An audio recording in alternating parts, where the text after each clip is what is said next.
Hello, everyone. Welcome back. My name is Andrew Castleberry. Today, we're going to be going over episode 2 of our current series, really going over a lot of the key components of financial planning. Today, we're going to be talking about budgeting and cash flow management. So, for a lot of people, I think a very inundated topic. There's a lot of information on budgeting out there.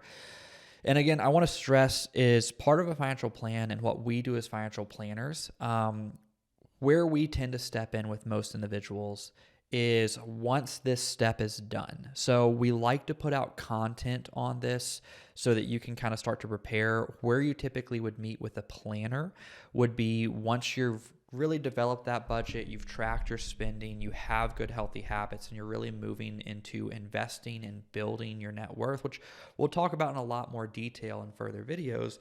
But we at least like to talk about this because it is extremely important to your overall financial health. If you have a need and you just cannot get a hold of your budget, your spending, how to navigate your income, financial coaches are out there that can really help get into the weeds on helping build out this for you. There's a lot of information out there with a lot of different providers. I really recommend check out like Dave Ramsey's a great one for budget management. Clark Howard has some stuff on budget management if you're in kind of the Atlanta area, but there's a lot of information to help you kind of build that out. So what I want to talk about today is really just a brief overview on what you need to think about when you're building a budget, and then some different budgeting types that might work for you, just because there's a lot of ways to do it out there. And depending on who you listen to or what you do, they might lean one way or the other, but it's really finding something that works for you and then finding something that you can stick to over time. So first off, when you're looking at just creating a budget, you want to start with a couple key steps.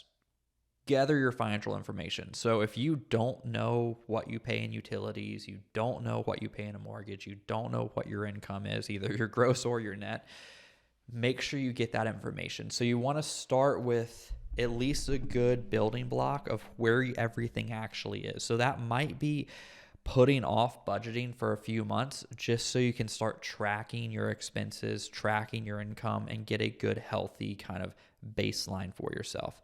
Then you want to start looking at probably categorizing expenses a little bit. So you want to aim for what's essential, what's non-essential. So like discretionary, non-discretionary.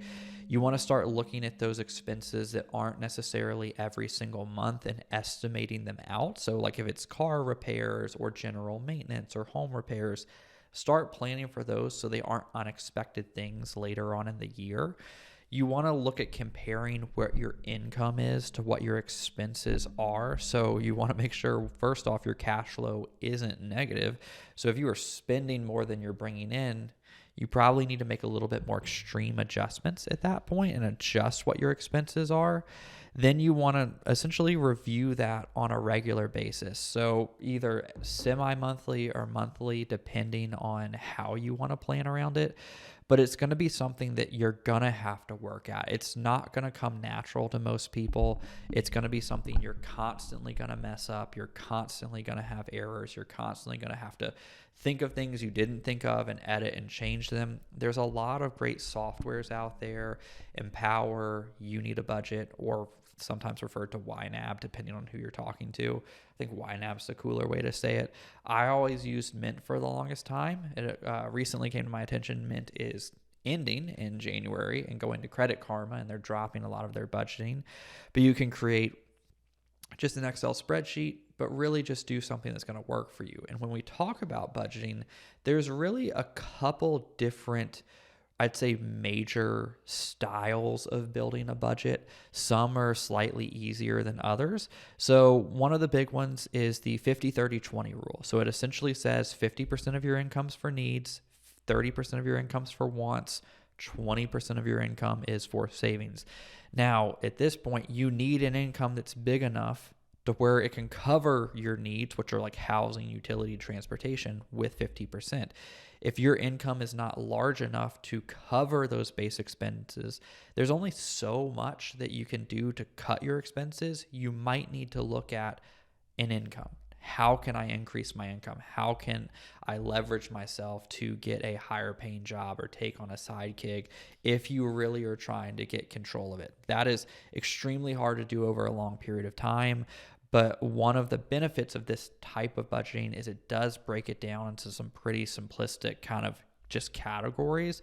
But if your budget already doesn't fit that, like if your income just doesn't allow that level of breakdown, you can edit it a little bit, but it might be working towards a different type. So the next type of budget that's really popular, and you get this with kind of the next two actually, either the zero-based budget or the envelope budget. I would say the envelope budget is another version of the zero-based, where essentially you are giving every dollar a job.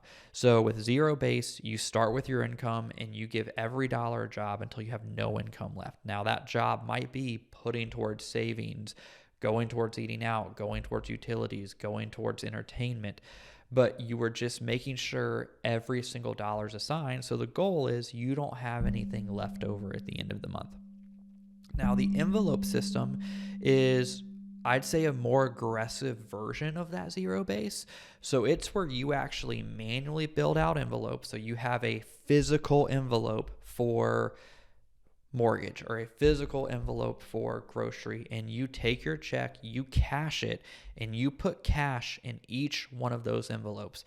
Where that helps is for the individual that has a really hard time managing credit card debt and you habitually end up using credit cards. This essentially forces you to limit your spending to what you have in cash. So the whole idea of this is you are no longer using credit cards, and everything you were paying for in cash. Now, I realize you're probably not going to mail $1,800 to your mortgage company. You can use a check for that, or you can use bill pay, but it's still going to be cash on there. It's not using a credit card at that point. The next is going to be a little bit more free of just like you have a general good, healthy cash flow. You just don't want to track as much. So you're just paying yourself first. Really what that says, like that pay yourself first budget is, all right, if I need X percentage saved to get my midterm, long-term, short-term goals done, I'm going to do that first. I'll live on everything else. As long as I'm not hitting a deficit, perfectly fine with that. Like budgeting doesn't need to be extremely itemized and extremely categorized if it doesn't have to be. And again, if you do something like that and you have a healthy cash flow, it might just push you to not stick with it longer. So something like that, just make sure you're prioritizing your long-term financial goals. And then if everything else takes care of itself, perfect. Everything else takes care of itself. You just want to make sure you have a good idea of what that overall spending is. So when you look at your long-term goal of, hey, I'm retiring at 60 and I want to live on $5,000 a month, make sure you're saving for that. But if you're living on $7,000 a month, so you're paying yourself first, but then everything else is $7,000. If your income's enough to support that, don't plan for retiring and living on $5,000. Plan for same quality of life. So that might be, I need to plan on living at $7,000, which makes that kind of excess after paying yourself probably shrink a little bit, but just make sure you're keeping that in mind and you're being realistic with what you want your lifestyle to be. Because a lot of people, when you say, hey, what do you spend on a monthly basis, they'll lowball it. I don't know why. It might just be something like self-conscious, but most people will lowball and say, I spend like $3,500, and you're like, all right, well, let's break it down. And it's $3,500 on base, like mortgage, car payment, utilities. But then once you get into food, entertainment, clothing, it's closer to like $5,500 or $6,000. So make sure you're accounting for everything. And then ultimately, there's just kind of a hybrid approach to that where it's just you're prioritizing savings. You're not really doing a lot. You're just making sure kind of you hit everything, but it's really more of like a laissez-faire style of budgeting. So I say it's hybrid because you can use any one of the methods above, but it's just you're kind of customizing it. So you might use, rather than a 50-30-20, it might be like a 80-10-10 or something along those lines.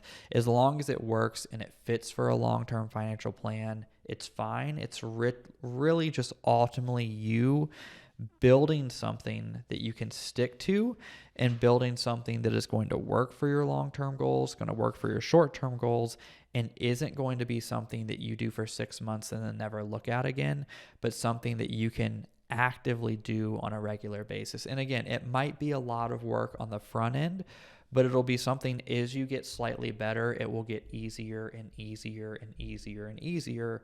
But that's going to be the core for really any financial plan. If you don't have a good handle on your monthly cash flow in order to stay out of debt, not put yourself at risk, and be able to put money towards your investments that can then compound and grow, it is going to put you in an extremely difficult spot to be able to retire without debt, or to be able to put any sort of money away to retire in the timeline that you want to retire at that point. And what you ultimately want to do is not get to the situation where you are in your 70s and you have to customize your lifestyle around what you're getting from Social Security.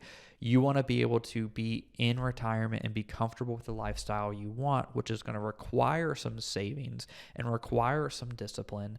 You don't want to get stuck not saving enough, giving yourself not enough flexibility, not sticking to kind of a healthy cash flow so you can develop some financial security, and then end up working until you're 70, taking Social Security at the last possible moment, and then forcing your lifestyle to fit that because there's no other form of income. Because there's going to come a day where you are no longer able to work.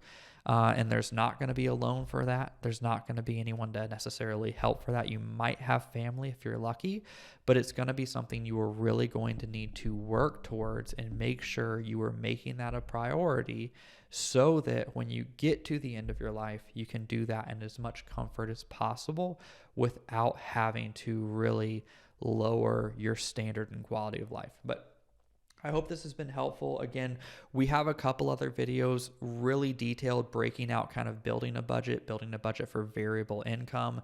Check those out. It's a more presentation kind of long form style that'll walk you through a slideshow with some tips on that and some different softwares you can use. I wanted to do a little bit of a higher level today, but thanks for listening. Please like and subscribe, and look for the rest of our videos. Have a great day.